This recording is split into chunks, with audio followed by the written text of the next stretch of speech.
si nanay namin. Nagbakasyon siya dito sa Manila pero bukas ay uuwi na siya. Pero bago siya umuwi ay tinry namin i-magic ang pumuputi na niyang buhok.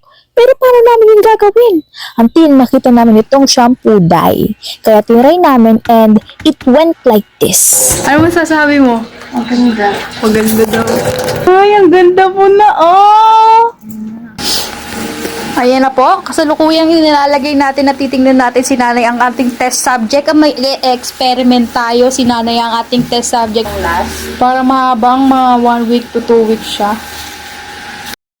So, ilagay nyo nga lang yan sa tuyo yung buhok, pero dapat may gloves para hindi magmansya sa kamay. Then, ibabad ng 30 to 40 minutes and banlawan na. So, easy, di ba? So, check out nyo na sa yellow basket. Ito na, binabanlawan ni nanay. Ano na, babad na ka dito. Sabihin mo na. Sabihin mo, ano na, babad na ako dito. Ay, nababanlawan na natin kasi babad na si nanay. Ang lakas talaga nito makaglow up kasi kung titignan mo, ito, from buhok ni nanay na namumuti to this! Parang kang bumata. No, parang bumata si nanay. Anong mga kasabihan ba? Mga 7 years old. Ando na. China. Ayan no. Nawala na medyo yung mga puti. Ito na nga yung buhok ni nanay.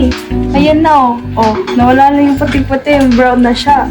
Kaya kung gusto niyo neto, bumili na kayo dyan sa baba. Ano masasabi mo, Nay?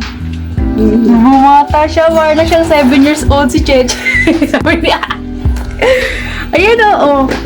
Di ba? Ayan. Check out niyo na.